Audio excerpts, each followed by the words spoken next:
Hey guys. So welcome to Joe's RC Corner. This is going to be the quick live edition. Just wanted to go over a few things, some really important things that I messed up on, and I have no problem telling you guys what I did and what I messed up on. But throughout this video, guys, if you want to put a comment in, I'm watching the ticker here, so put in a comment or a question, something in regards to how this aircraft is going together, and I'll be happy to go ahead and answer those questions for you. I know that some of you guys were not really keen on the whole live video, but I do want to try to make this a little bit more interactive in regards to our channel, and I will still continue the weekly videos in regards to the construction of this aircraft. Now, this is a little bit out of sequence because we have had a few other posts and videos of this aircraft a lot further along than what the videos are. So I do apologize about that. I'm going to try to work those in a little bit different in the long run. But I do want to go ahead and just do a quick video and tell you guys that even guys that have been doing this for 30 years and longer still make mistakes. And I had to call my dad to try to get it fixed, to figure out how I could fix the issue that I made.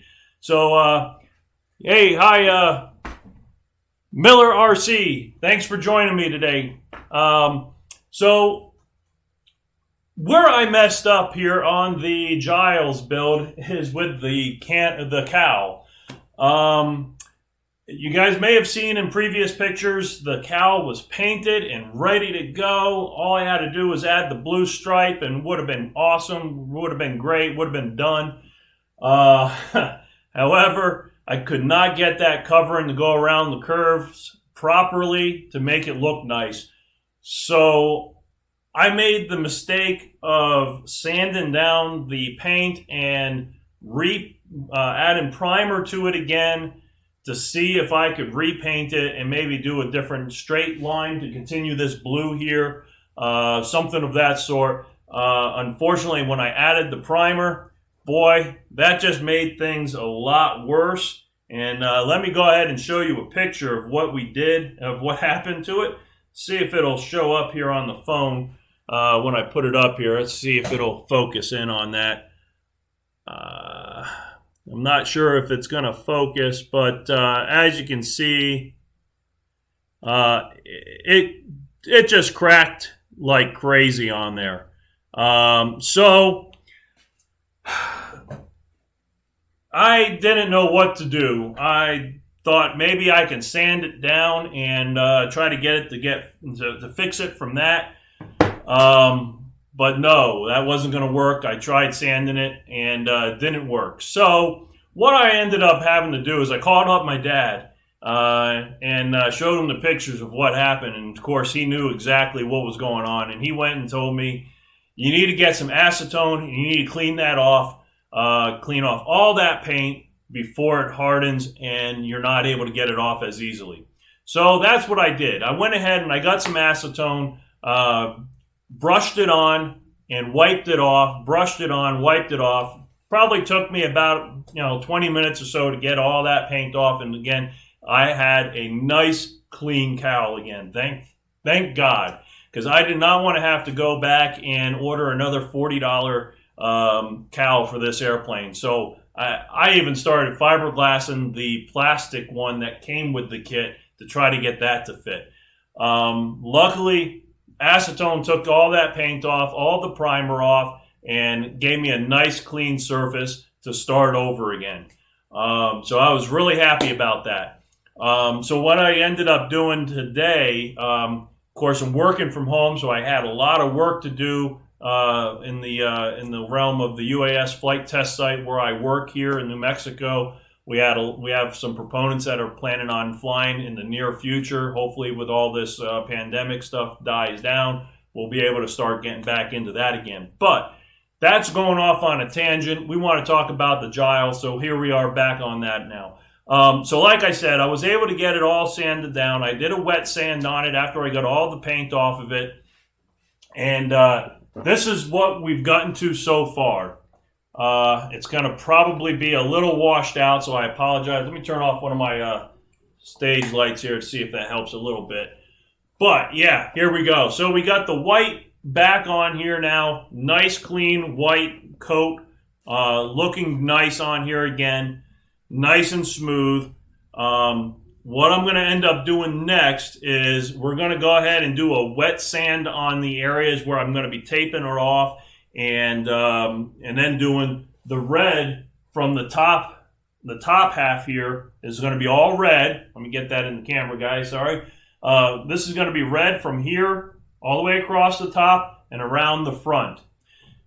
Unfortunately, the covering is not going to work, and this covering is a metallic, and I don't have a paint that's going to match that great. If you guys know of any before I start painting on this, put them in the comments, in the live chat, anywhere, because I do keep an eye out on your comments, and I do try to listen to them, and I appreciate all the comments you guys have been giving me along the way on here, because like I said, I've been doing this for a long time. However, I don't know everything, and that's where I look to you guys to try to get a little bit of support and a little bit of help and guidance along the way. I even call my dad all the time, and he's been doing it for a lot longer than me, and he helps me out with a lot. So, but yeah, so I'm going to end up using, let me grab the paint over here off to the side. I have this deep blue Rust-Oleum 2X that works really nice, and I think that's what I'm going to end up doing. It's very close to the metallic. It just doesn't have the sparkles in it, which is fine. But if anybody knows of an enamel paint that's similar to this dark metallic, I'm all ears, guys. I'm open to any suggestions on that, because then I'm going to just continue this blue line out and around the front of the cowl here, and I think that's still going to look pretty good.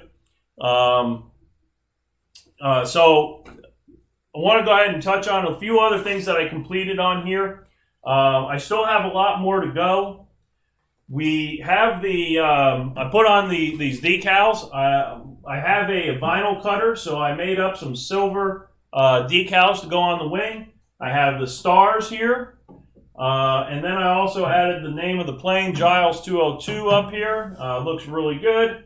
I went ahead and did the silver inside the canopy where the pilot sits, and the instrument panels are all nicely installed. And like I said, I have I made up those instrument panels, 3D printed them, and put in the decals to make it look like there's instruments in there. So those came out really nice. When I did before I glued the canopy on, I went ahead and painted a red seam to kind of hide some of that glue joint. I did use the canopy glue for that, which works great. Thanks, Miller RC. I appreciate that. Yeah, I'm really happy the way the decals came out. But yeah, so continuing on here, I did the red along the seam to cover up some of the where the glue joint is, and I added 3 screws just along the bottom on both sides, just to make sure it's really well secured. Let me see here. Miller RC had a suggestion.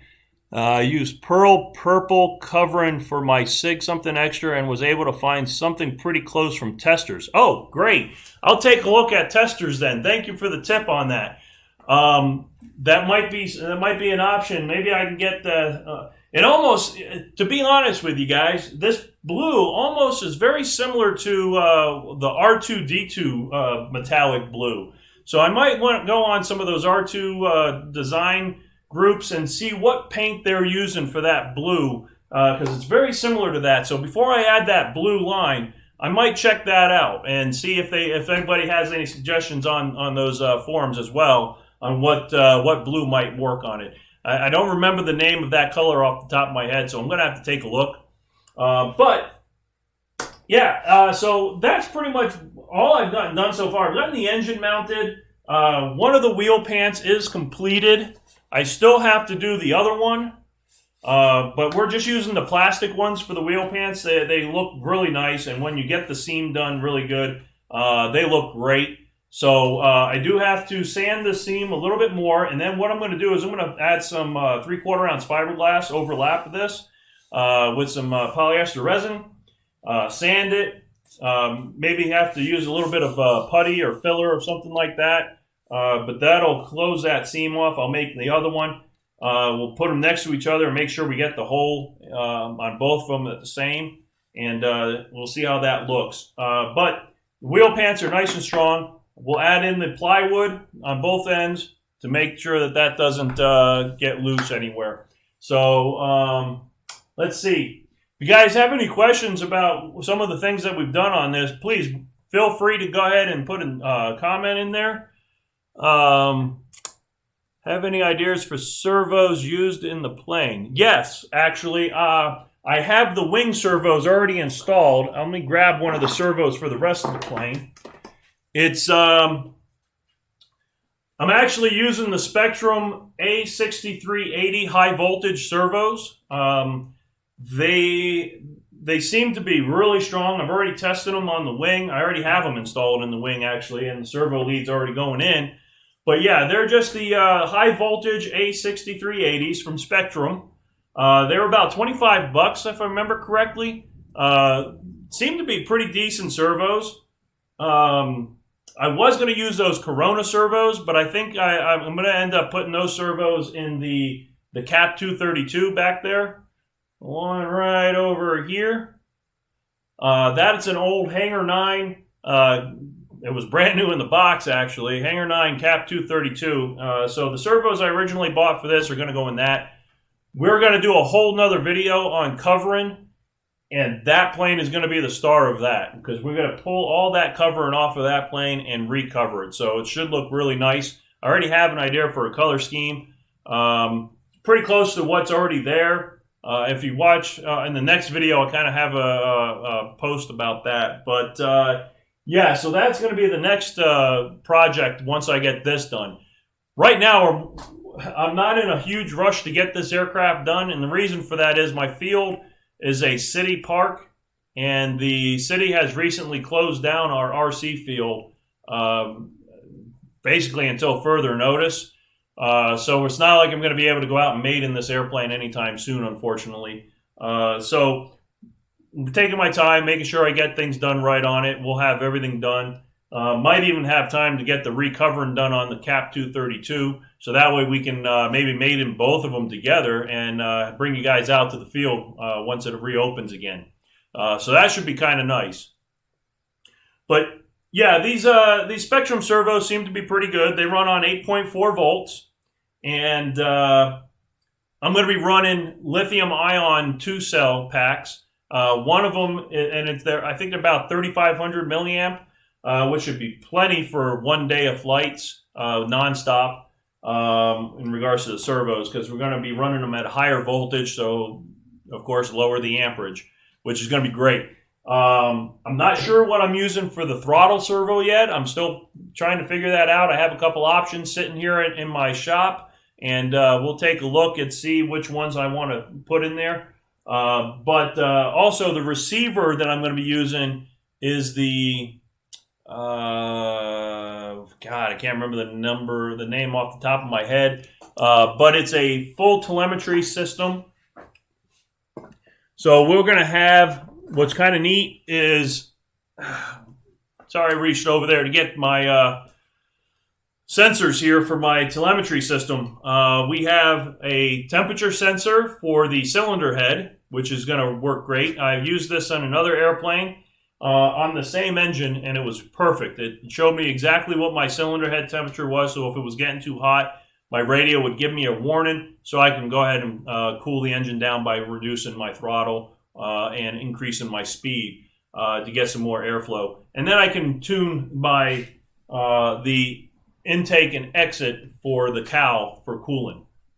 So this is a great little sensor. Works with the Spectrum radios. Definitely recommend them. And then for the DLE, now Spectrum doesn't necessarily specifically sell a RPM sensor for their systems. I've looked. They do have them for their electric aircraft, but for gas, you actually will need to look at the Evolution spectrum, the Evolution engines RPM sensor.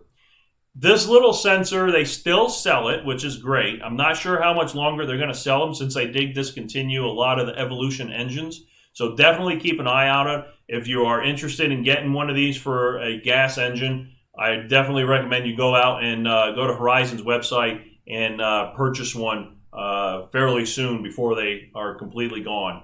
But they are marketed for their Evolution engines to work with Spectrum radios. So it has the RPM sensor port, the telemetry port on one end, and it basically plugs into your tachometer output of your DLE ignition module. So definitely, if you're interested in that, I'd say go get one. I have one on order already for the CAP 232 because I'm running the same radio system in that aircraft.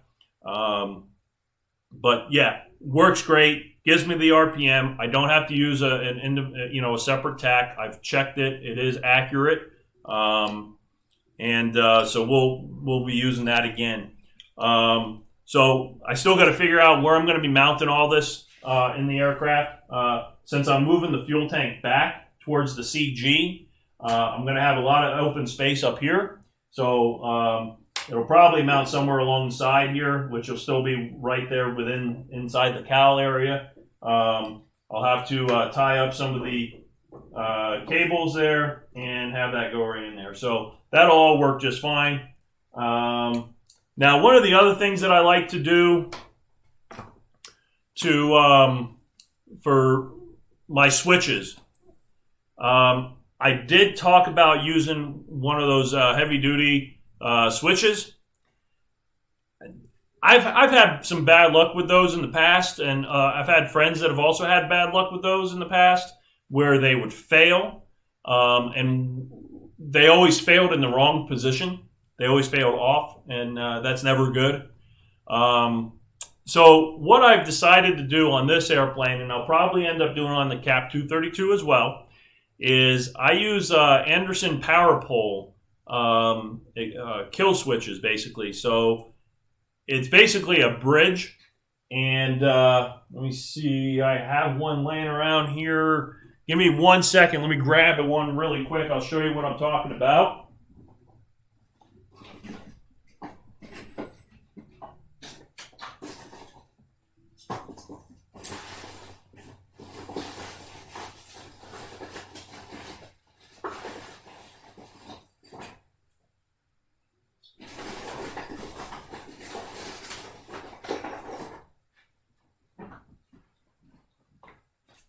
All right, sorry about that, guys. So I did not have this prepared, and I do apologize. I probably should have. But basically, I 3D printed these little boxes here. They're little plugs, and I've been having a hard time finding them, so I ended up 3D printing one. And this will mount basically where the strap is back here. And the wires will be connected to, I'll have one on both sides, one for the ignition and one for the receiver. And I'll have these little jumper plugs here. And it's just another one of those Anderson power poles. And it's going to jump the wire from here to here. And basically, to turn on the airplane, you plug it in. This can't fail. Unless you're running so many amps through it that the wire essentially melts, it's not going to fail. And they get a nice positive click when they go in, so it's not going to fall out during flight either. So this will provide a nice safety factor. We'll have one on either side of the airplane, and that will allow me to ensure that the aircraft is on or ensure that the ignition is off. When, let's say I'm priming the engine, I don't want to have the engine on, the ignition on. It allows me to go ahead and prime that engine without worrying about is that really off or is it not? So this works really nice. They'll plug in. It'll tell me whether the plane's on or off, and keeps everything safe. Now back to the receiver. Sorry, I earlier I forgot what the name was, so I wanted to go ahead and grab that while I was there. But I'm using the AR 8010T. It's their 8-channel telemetry receiver, and it allows up to 3 satellite receivers. It comes with 1, and then of course it has the A and B that's on board. Okay, but it allows me to plug in an RPM sensor, a temperature sensor, and the flight pack voltage. So if I was running electric, there's a wire that will plug into this, and it will tap into your flight pack if you're running an electric airplane, and it'll let you see what your flight pack voltage is.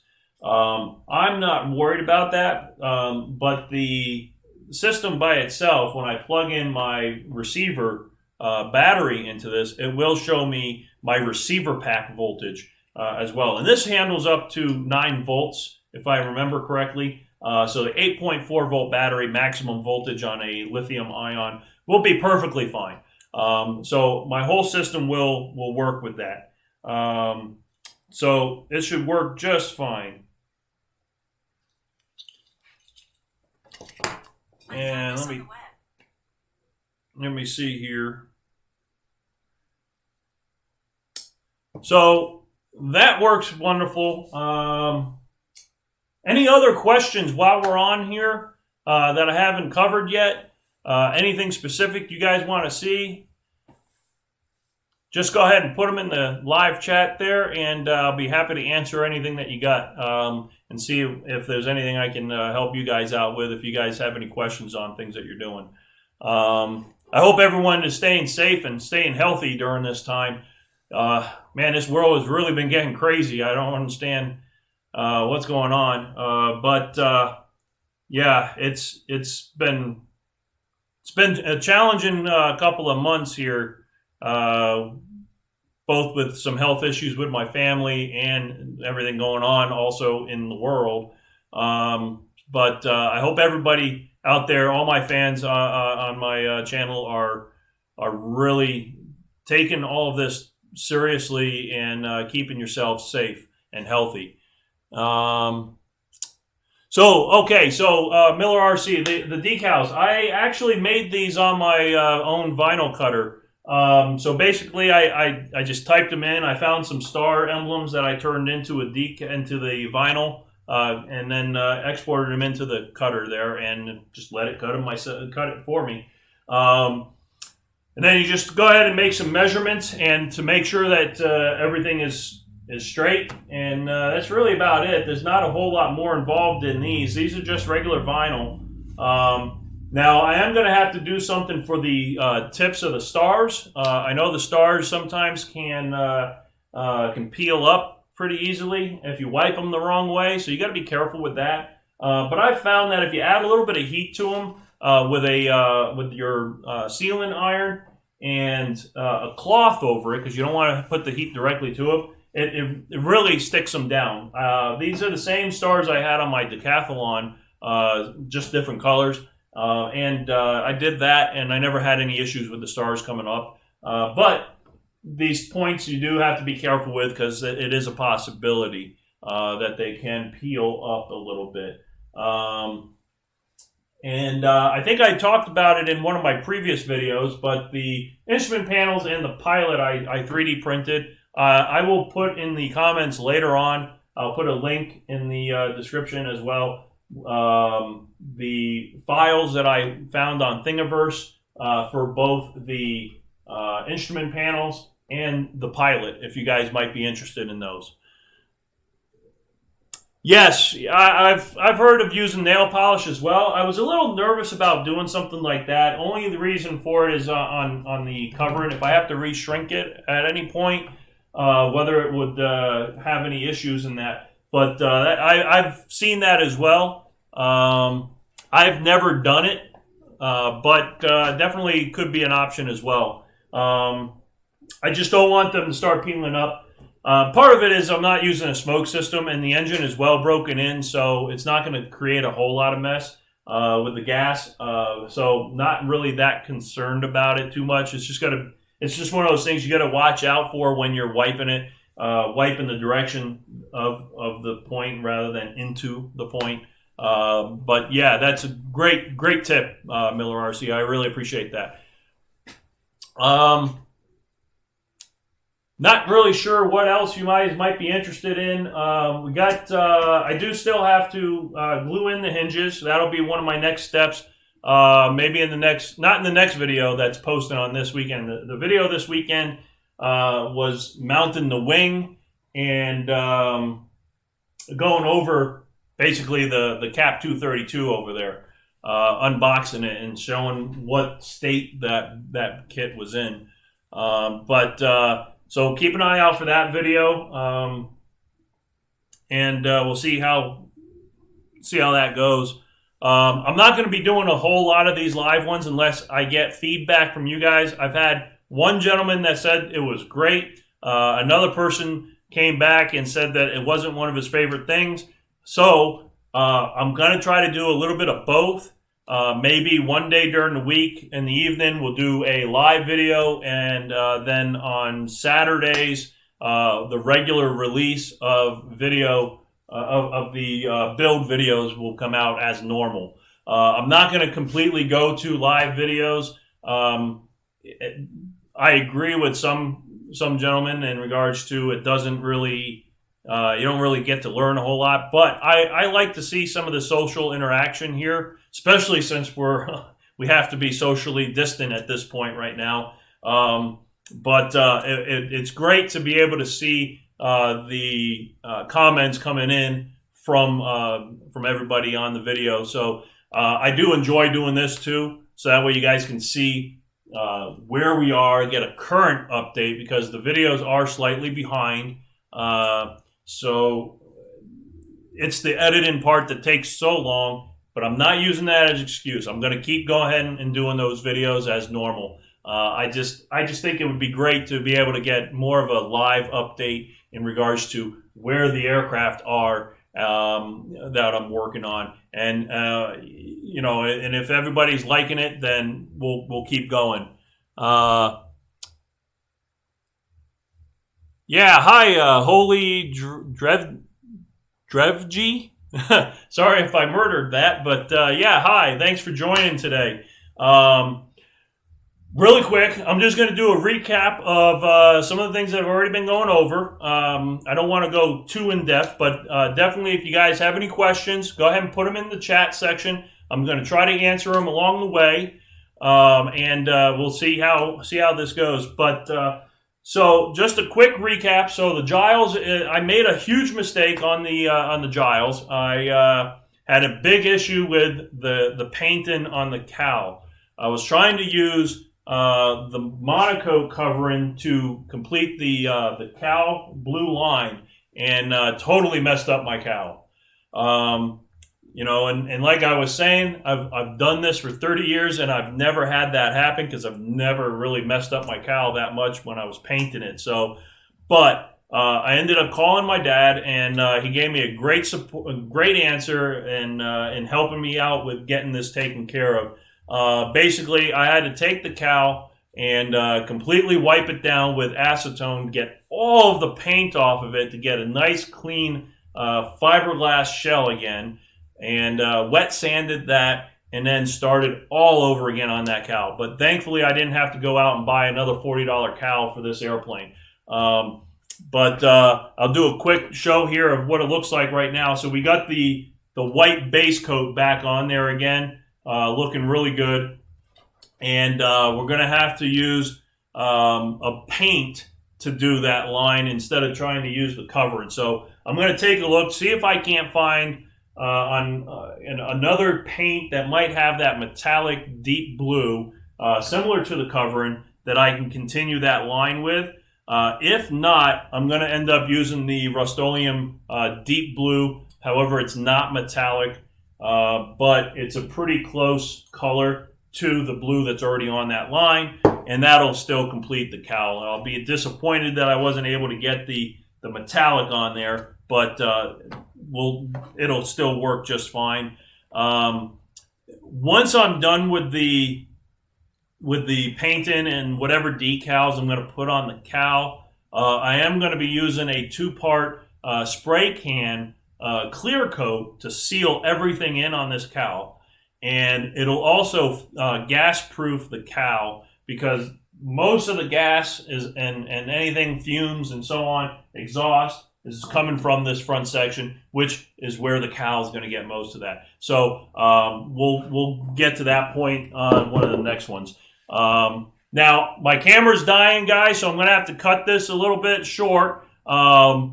I appreciate everybody joining in today. If you have any comments, put them in the comment area. I'll take a look at them, and we'll see you on the next video. Next one will be out on Saturday morning, 6 p.m. my time. So keep an eye out for that. And remember, stay safe, keep your family safe, and keep building and keep flying, guys. So I'll see you next time. And let me know if you guys like this format, and we'll do this again at another date. Maybe start doing them on Wednesdays or something like that. So keep building, keep flying. I'll see you on the next one.